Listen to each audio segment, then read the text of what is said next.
Saat pembicara pertama menginginkan suatu tujuan yang mulia, yakni pemberian pendidikan yang terbaik bagi seluruh masyarakat Indonesia, maka tidak ada alasan untuk tim kontra tidak setuju dengan proposal yang kami bawakan. Rekan-rekan, seperti yang telah diutarakan di awal bahwa proposal yang kami bawakan adalah pembelajaran jarak jauh menggunakan mekanisme hybrid, yang mana dengan mekanisme ini tidak serta-merta menghilangkan proses pembelajaran tatap muka yang sudah ada, namun hanya dengan menambahkan proses daring dalam proses pembelajaran kita. Kenapa hal ini penting? Hal ini penting karena ini adalah suatu bentuk peningkatan pendidikan kita. Dewan Juri yang terhormat, sejatinya pendidikan harus disusun untuk dapat menjawab permasalahan dan tuntutan dunia hari ini. Seperti yang kita tahu bahwa tuntutan dunia hari ini adalah percepatan teknologi dan informasi yang paling menjadi utama. Maka tidak hanya skill yang dibutuhkan dalam hal tersebut, namun juga melek teknologi. Maka untuk hal tersebut kita dapat mempersiapkannya dengan mengubah mekanisme pendidikan kita, sehingga para peserta didik ataupun siswa dalam hal ini dapat terbiasa dengan hal-hal yang serba digitalisasi pun masih dalam koridor peningkatan kualitas pendidikan. Mekanisme hybrid ini memungkinkan peserta didik untuk lebih mengeksplorasi dirinya, karena dengan jadwal yang fleksibel, maka mereka dapat lebih mengeksplorasi dirinya, meningkatkan skillnya, meningkatkan soft skillnya yang mana tidak dapat mereka dapatkan di institusi pendidikan biasa. Kemudian selain dalam sisi peserta didik, dalam sisi pengajar pun, dosen maupun pengajar, ini adalah suatu terobosan yang baru, di mana dengan mekanisme hybrid ini mereka dapat terus berkarya, dapat terus meningkatkan dirinya. Dosen dapat membuat penelitian, pengajar dapat meningkatkan dirinya dalam pembelajaran. Ini adalah suatu hal yang diinginkan dari pendidikan.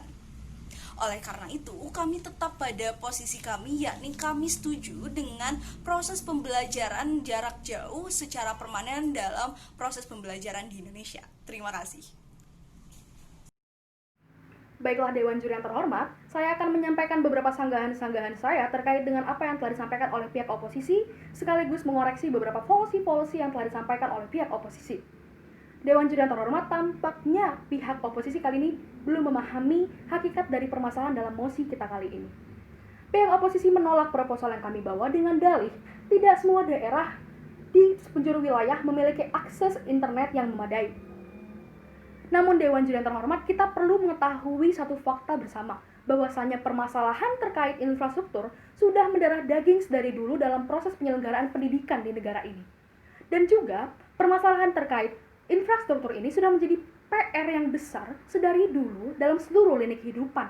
Dalam hal ini, infrastruktur tidak hanya menjadi masalah dalam penyelenggaraan pembelajaran daring, namun juga sudah menjadi permasalahan yang berdarah daging dalam penyelenggaraan pembelajaran di proses offline.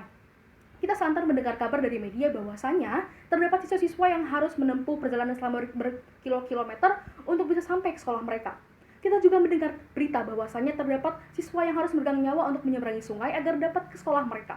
Kita juga mendengar kabar bahwa siswa-siswa tersebut harus rela menempuh perjalanan melalui jembatan-jembatan tak layak pakai. Lantas, dengan status quo saat ini, berikut juga dengan permasalahan infrastruktur tadi, apakah ada mekanisme yang telah dipilih ataupun dibawa oleh pihak oposisi untuk menangani permasalahan ini? Lantas kami juga tidak akan melakukan permanenisasi kegiatan ini jika kami tidak melakukan pembenahan terlebih dahulu. Tentu kami akan melakukan segala hal yang bisa kami lakukan untuk memaksimalkan proses daripada pembelajaran daring ini di kemudian hari. Jika tadi pembicara satu daripada pihak oposisi menyampaikan bahwasanya mereka melihat data penyelenggaraan proses pembelajaran daring selama 4 bulan kebelakangan ini sangatlah tidak maksimal. Dewan Juri yang terhormat, kita tidak bisa menggunakan data itu. Mengapa? Karena proses pembelajaran daring 4 bulan terakhir ini dilakukan karena adanya overmah atau keadaan memaksa karena adanya virus COVID-19 yang merebak. Namun, mekanisme yang kami bawa adalah pembelajaran daring yang akan kita selenggarakan ke depannya merupakan proses penyelenggaraan pembelajaran yang akan dibuat mekanisme dan sistematikanya terlebih dahulu. Tentu, maka dari itu kita tidak bisa menyamaratakan data yang telah disampaikan oleh pembicara satu dalam pihak oposisi untuk dapat disamaratakan untuk menjadi acuan untuk penyelenggaraan proses pembelajaran secara daring ke depannya. Jika kita harus sama-sama membenahi infrastruktur, menurut kami akan lebih baik untuk kita bisa membenahi infrastruktur dalam penyelenggaraan program pembelajaran secara daring. Kita juga bisa melakukan pemerataan akses internet, melakukan sosialisasi dan lain sebagainya, agar kita bisa berjalan seiring dengan arus globalisasi 4.0 yang mau tidak mau menuntut kita untuk bisa berjalan sesuai dengan arus yang ada. Kita tuntut untuk bisa memahami internet dan memaklumi keadaannya. Berikut, terima kasih. Beberapa menit ke depan kita akan sama-sama merefleksikan apa-apa yang telah disampaikan dan diargumentasikan oleh rekan-rekan tim kontra sekalian. Dari tadi, rekan-rekan sekalian sangat mengagungkan sekali bahwa dengan diberlakukannya atau dipermanenkannya sistem pembelajaran online ini akan sangat kontraproduktif dan bertentangan sekali dengan kepentingan dan kebutuhan masyarakat Indonesia. Namun Dewan Juri yang terhormat, kami sebagai pembicara tim pro sangat menyayangkan sekali nampaknya rekan-rekan tim kontra sekalian belum benar-benar dapat memahami konteks permasalahan yang ada dan terdapat dalam mosi kita kali ini.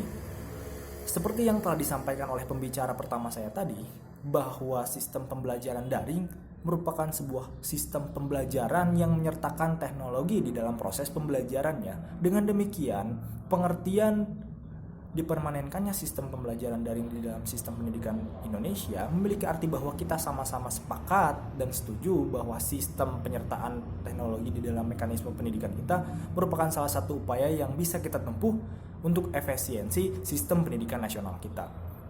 Kemudian Dewan Juri yang terhormat, ada beberapa hal yang sangat diperlukan belum benar dapat dipahami oleh rekan-rekan sekalian secara menyeluruh.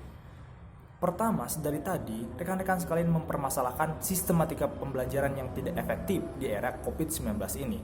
Perlu rekan-rekan ketahui bersama bahwa ketidakefektifan pembelajaran COVID-19 ini sangat didominasi oleh ketidakpedulian masyarakat terhadap sistem pendidikan yang baru.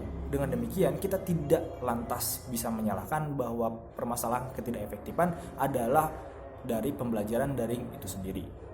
Kemudian, apabila kita berbicara tentang infrastruktur yang tadi digaungkan oleh teman-teman sekalian, apabila kita melihat anggaran infrastruktur yang akan diperuntukkan oleh pembelajaran offline dan online, justru dengan adanya sistem pendidikan daring ini atau online ini akan sangat mengirit atau akan sangat memicu sekali efisiensi anggaran yang akan dikeluarkan oleh pemerintah untuk pendidikan nasional kita. Kemudian, apabila kita berbicara tentang efektivitas juga, kita tidak menutup kemungkinan dan kita tidak bisa menutupi bahwa terdapat pula banyak ketidakefektivitasan yang terjadi dengan adanya sistem pembelajaran offline. Dengan demikian, Dewan Juri yang terhormat, perlu kita tegaskan kembali bahwa dengan diadakannya permanenisasi sistem pembelajaran daring merupakan salah satu langkah yang sangat efektif dan efisien untuk akselerasi dan percepatan sistem pendidikan nasional kita, untuk akses yang lebih menyeluruh, kemudian semua orang dapat memiliki kebutuhan internet yang setara, pemenuhan terhadap pendidikan yang setara, dan lain sebagainya. Dengan demikian, saya tegaskan kembali bahwa nampaknya rekan-rekan sekalian belum bisa benar-benar dapat memahami mosi secara utuh. Terima kasih.